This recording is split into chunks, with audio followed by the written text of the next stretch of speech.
Regrettably, this is not the first time the leader of Pakistan has misused platforms provided by the UN to propagate false and malicious propaganda against my country, and seeking in vain to divert the world's attention from the sad state of his country, where terrorists enjoy free pass while the lives of ordinary people, especially those belonging to the minority communities, are turned upside down. রাষ্ট্রপুঞ্জের প্রথম ভাষণেই ইমরানকে তুলোধনা, পাকিস্তানকে সপাটে জবাব এক ভারতীয় তরুণীর। কে সেই ভারতীয় তরুণী? শুনলে আপনিও গর্বিত হবেন। রাষ্ট্রসংঘে নিযুক্ত ভারতের ফার্স্ট সেক্রেটারি স্নেহা দুবে রাষ্ট্রসংঘে কাশ্মীর ও সন্ত্রাসবাদ ইস্যুতে পাকিস্তানকে কড়া বার্তা দিয়েছেন। ভারতের ফার্স্ট সেক্রেটারি স্নেহা দুবে পাকিস্তানের প্রধানমন্ত্রী ইমরান খানের ভাষণের পর রাইট টু রিপ্লেতে জবাব দেন এই ভারতীয় কন্যা। আরও একটা মুখোশ খুলে দিয়েছে পাকিস্তানের। সেই বার্তা সোশ্যাল মিডিয়ায় পোস্ট করতেই তার নিমেষেই চোখের পলকে viral.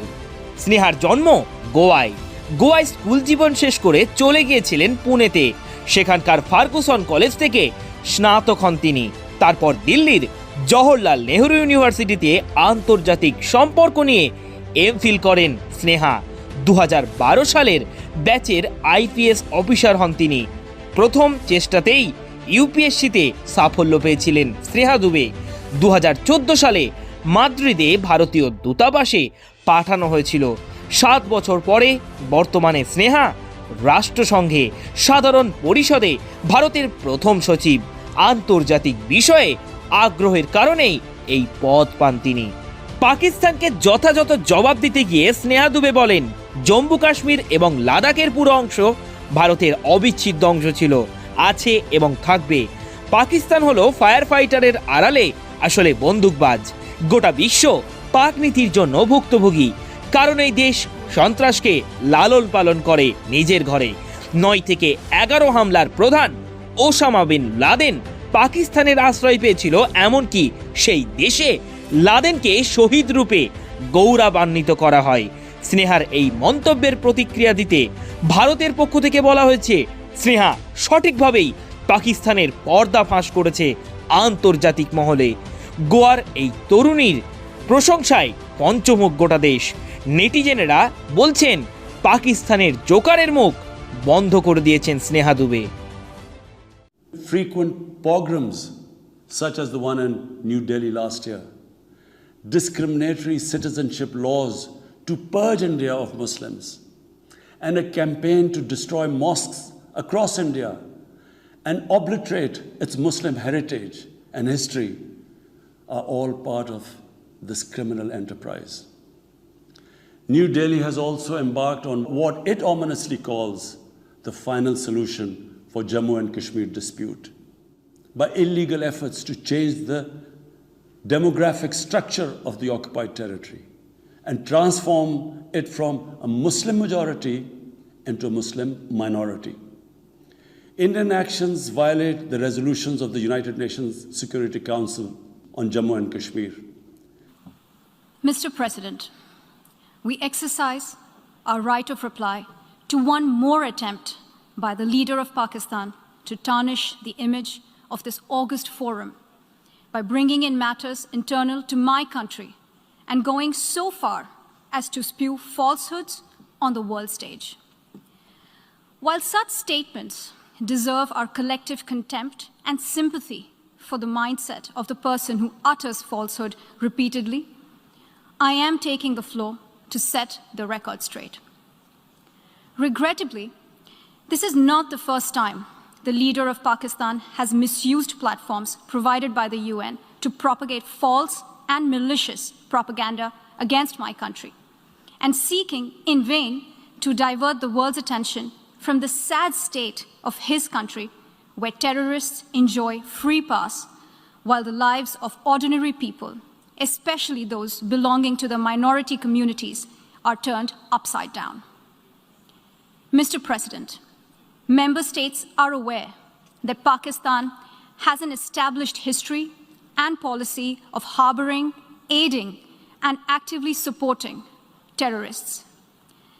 This is a country which has been globally recognized as one openly supporting, training, financing, and arming terrorists as a matter of state policy. It holds the ignoble record of hosting the largest number of terrorists proscribed by the UN Security Council. Mr. President, we marked the solemn occasion of the 20th anniversary of the 9/11 terror attacks just a few days back.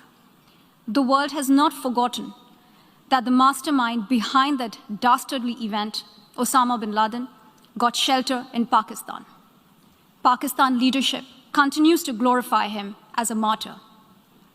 Regrettably, even today, we heard the leader of Pakistan trying to justify acts of terror. Such defense of terrorism is unacceptable in the modern world.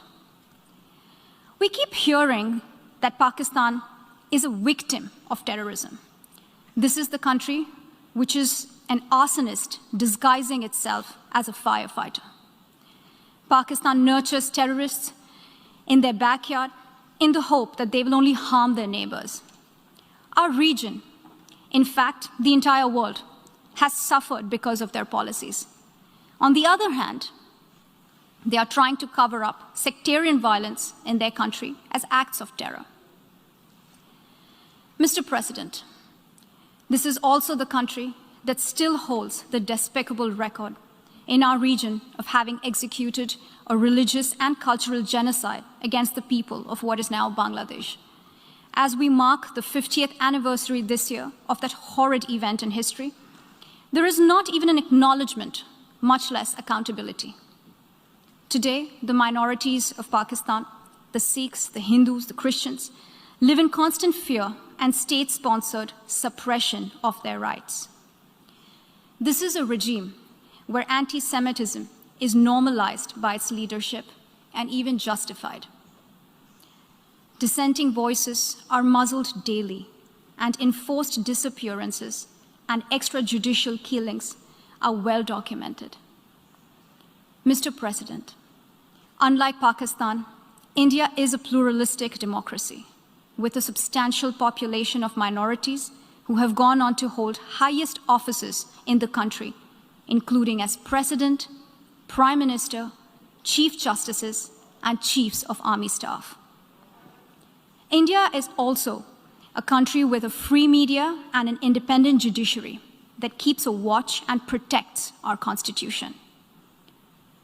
Pluralism is a concept which is very difficult to understand for Pakistan, which constitutionally prohibits its minorities from aspiring for high offices of the state. The least they could do is introspect before exposing themselves to ridicule on the world stage. Finally, Mr. President, let me reiterate here that the entire Union territories of Jammu and Kashmir and Ladakh were, are, and will always be an integral and inalienable part of India. This includes the areas that are under the illegal occupation of Pakistan. We call upon Pakistan to immediately vacate all areas under its illegal occupation. Mr. President, allow me to be categorical about India's position. We desire normal relations with all our neighbors, including Pakistan. However, it is for Pakistan to work sincerely towards creating a conducive atmosphere, including by taking credible, verifiable, and irreversible actions to not allow any territory under its control to be used for cross-border terrorism against India in any manner. I thank you, Mr. President.